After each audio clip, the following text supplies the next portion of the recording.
Magandang araw po, Sir Gimbal. Kamusta po kayo? Ako naman po ay nasa maayos naman na kalagayan. Sa katunayan may asawa at anak na po ako ngayon. Maayos rin po ang trabaho ko at halos wala na akong mahihiling pa. Sa katunayan nga po ang asawa ko pa ang nag-udyok sa akin na i-share ang karanasan ko na ito. Mahilig po kasi siyang makinig ng mga katatakutan at dahil nga naikwento ko sa kanya ang karanasan ko noon ay nagpumilit siya na magsulat ako sa inyo. Ito pong karanasan ko yung una at huling encounter ko sa aswang. Ito rin po ang una at huling karanasan ko sa online dating. Ikukwento ko po sa inyo kung bakit hindi na po ako bumalik sa pagde-dating online. Nga pala, itago nyo na lang po ako sa pangalang Dave. Noong bata po ako ay natusok ng stick yung kanang mata ko habang naglalaro kami ng mga kapatid ko. Sa takot na mapagalitan ay hindi ko agad sinabi sa mama namin. At huli na noong masolusyonan nito. In short, bulag po ang kanang mata ko, Sir Gimbal. Naging kahinaan ko na po iyon hanggang sa lumaki ako. Madalas ay nabubuli ako ng mga tao dahil sa kapansanan ko. Hanggang sa dumating na ang oras na magkagusto ako sa mga babae. Madalas busted o kaya naman nandidiri ang mga ito kahit wala pa naman akong intensyon na masama. Para bang ikinabababa ng pagkatao nila na ako ang nagkakagusto sa kanila.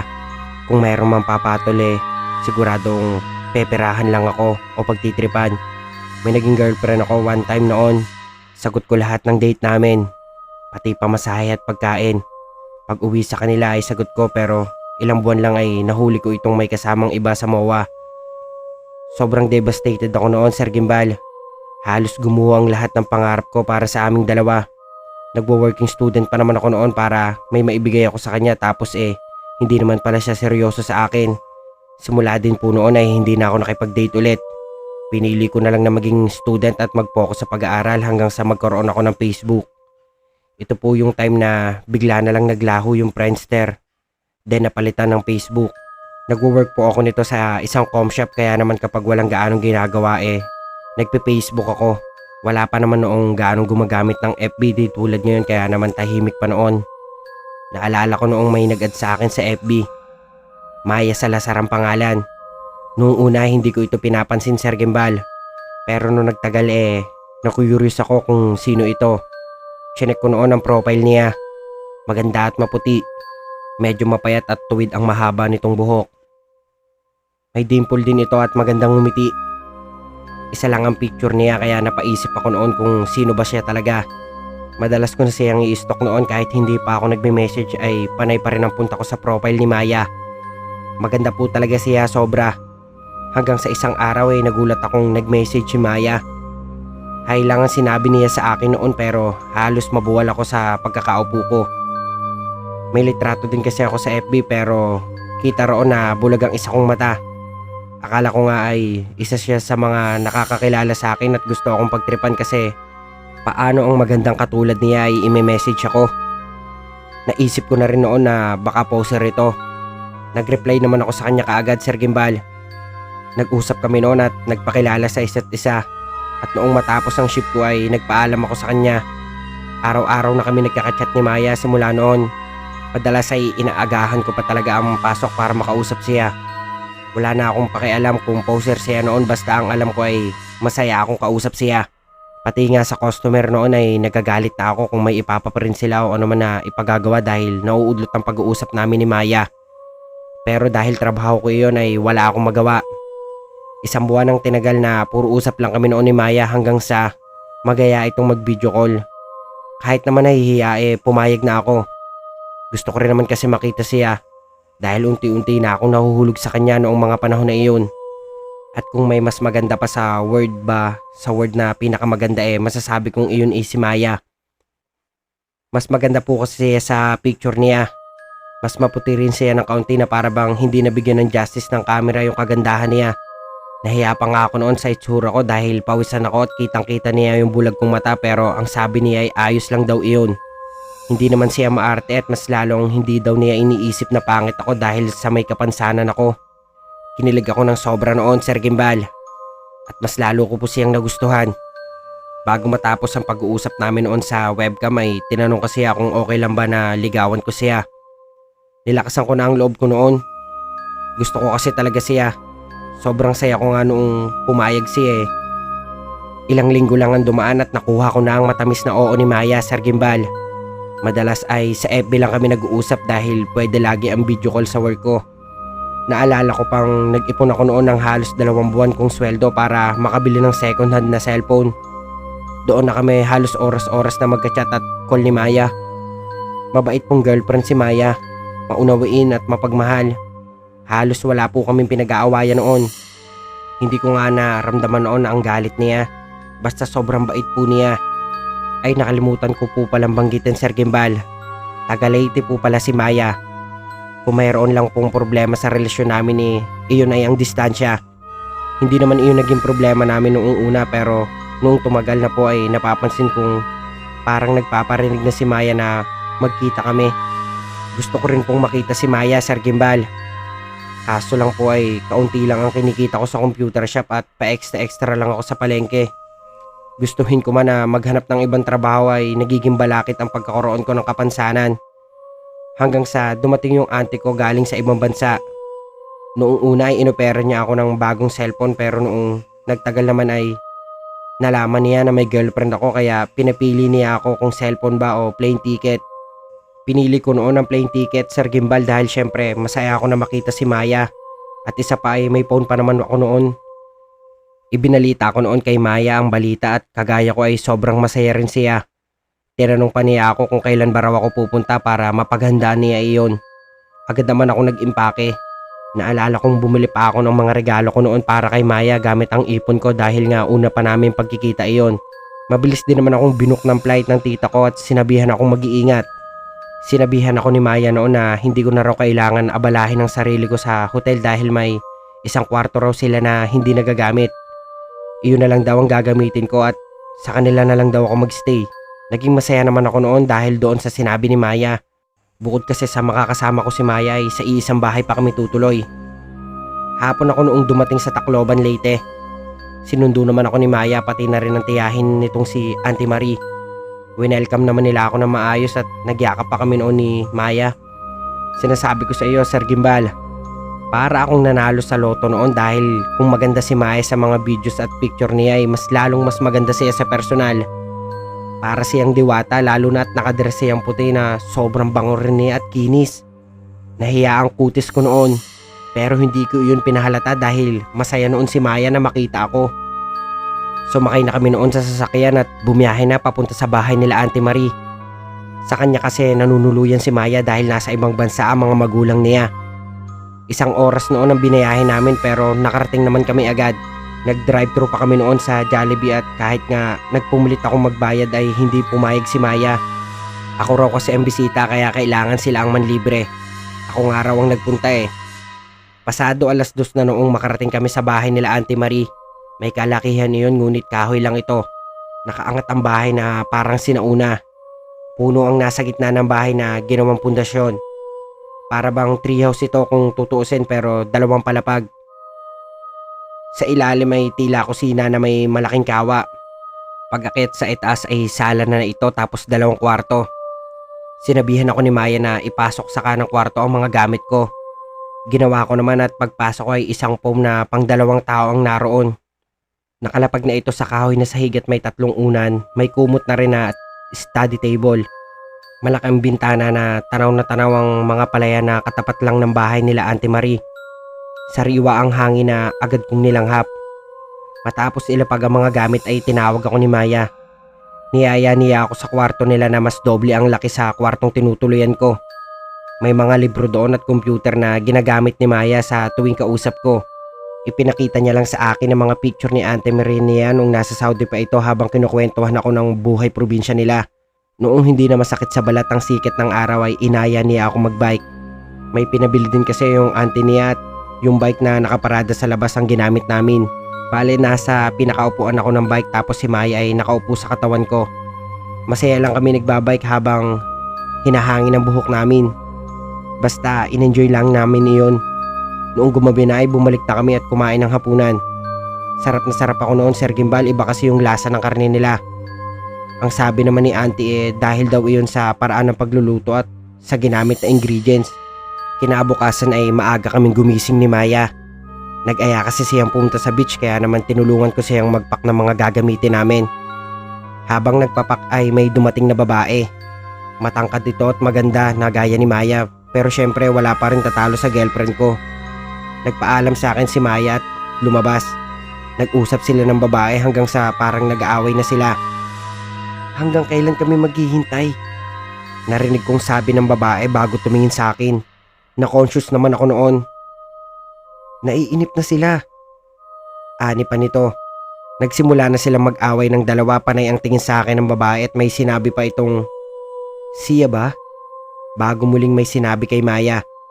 Sinagot naman ito ni Maya ngunit hindi ko narinig iyon, basta na lang ay tinignan akong muli ng babae ng matagal at pagkatapos ay umalis na ito na parang malaki pa rin ang galit.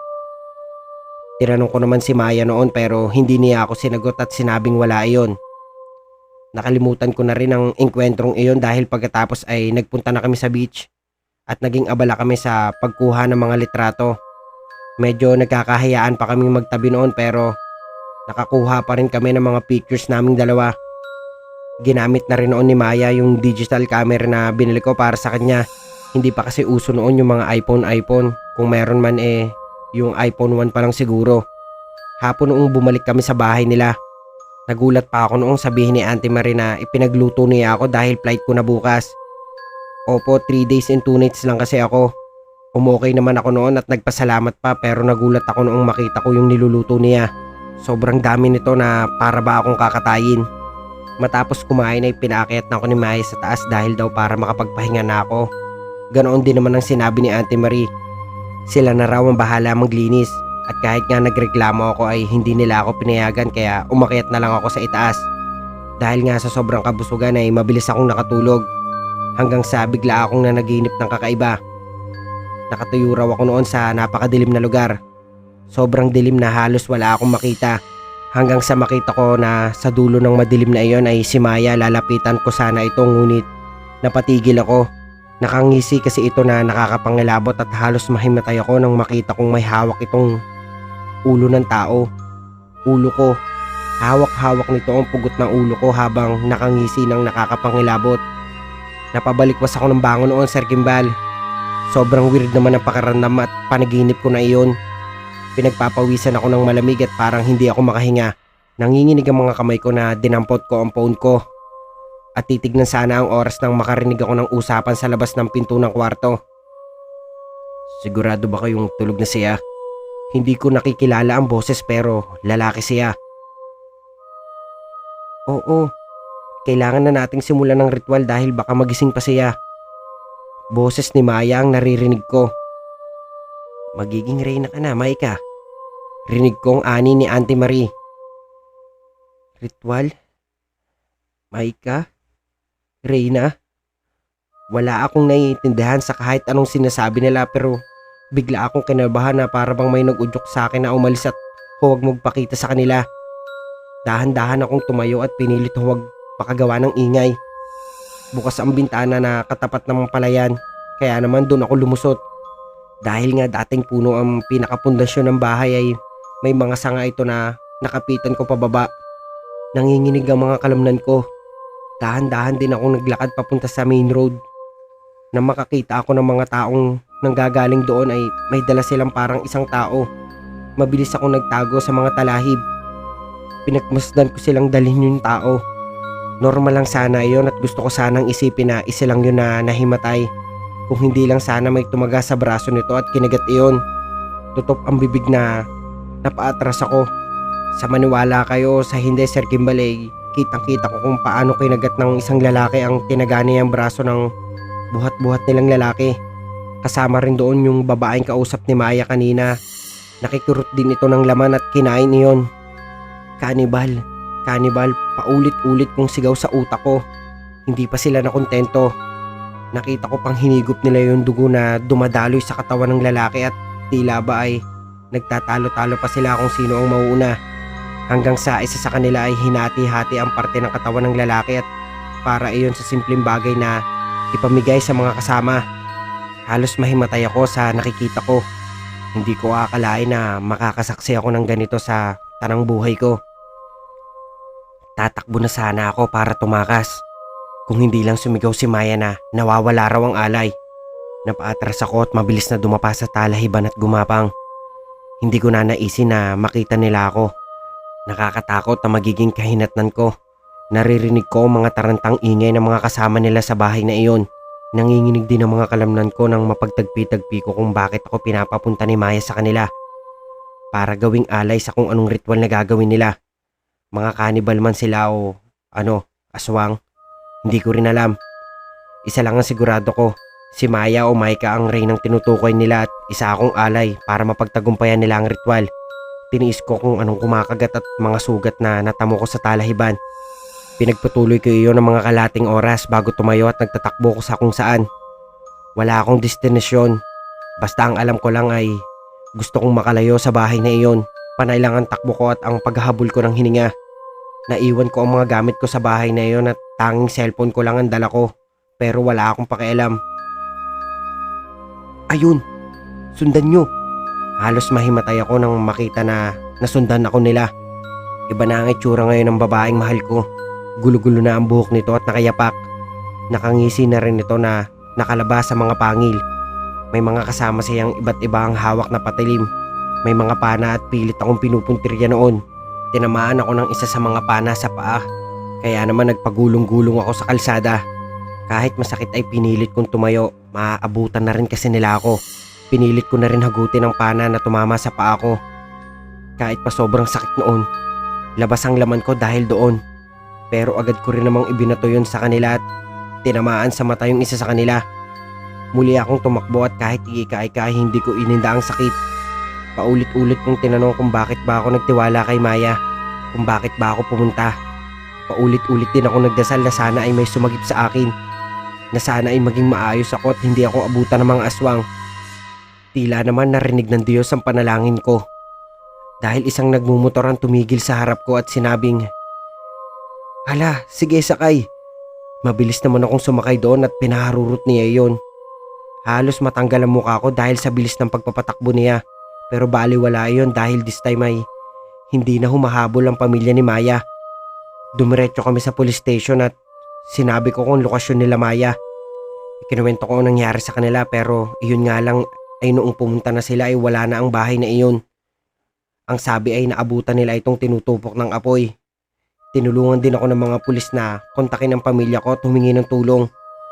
Noong nag-login din ako sa Facebook ay wala na ang account ni Maya. Tila ba ay hindi ito nag-i-exist. Nagpasalamat ako sa tumulong sa akin na isa pala sa nabiktima ng mga aswang ang kapatid niya. Sa clan or text group ito nakilala ng kapatid niya at nakipagkita ito. Hindi na nakauwi pa ang kapatid niya. Kaya naman nagpasya silang hanapin niyon at natagpuan nila ang kapatid sa kakahuyan at wala na itong laman loob. Hanggang ngayon po ay hindi ko pa rin alam kung ano ba talaga ang nangyari sa pamilya ni Maya. Kung saan na ba sila pumunta pagkatapos ng insidente pero wala na rin akong balak alamin pa. Dahil sa sobrang hirap ng pinagdaanan ko sa kanila. Ngayon po ay Sir Gimbal ay may tao nang nagmamahal sa akin ng lubos. At alam ko pong hindi siya aswang tulad ni Maya. Nga pala, Sir Gimbal, maraming salamat po kung sakali man pong mai-air nyo ang kwento ko. More power po sa channel nyo. At God bless po sa inyo. Mag-iingat po kayo palagi, Sir Gimbal. Lubos na gumagalang, Dave. At doon na po nagtatapos ang kwento natin mga kagimbal. At kung umabot mo po kayo sa dulo ng bidyong ito ay nais ko pong magpasalamat sa mga tumututok sa atin. At kung bago pa lang po kayo sa aking channel ay mag-subscribe na kayo at huwag niyo rin pong kalimutan i-hit ang notification bell button para maging updated kayo sa mga susunod pa nating video.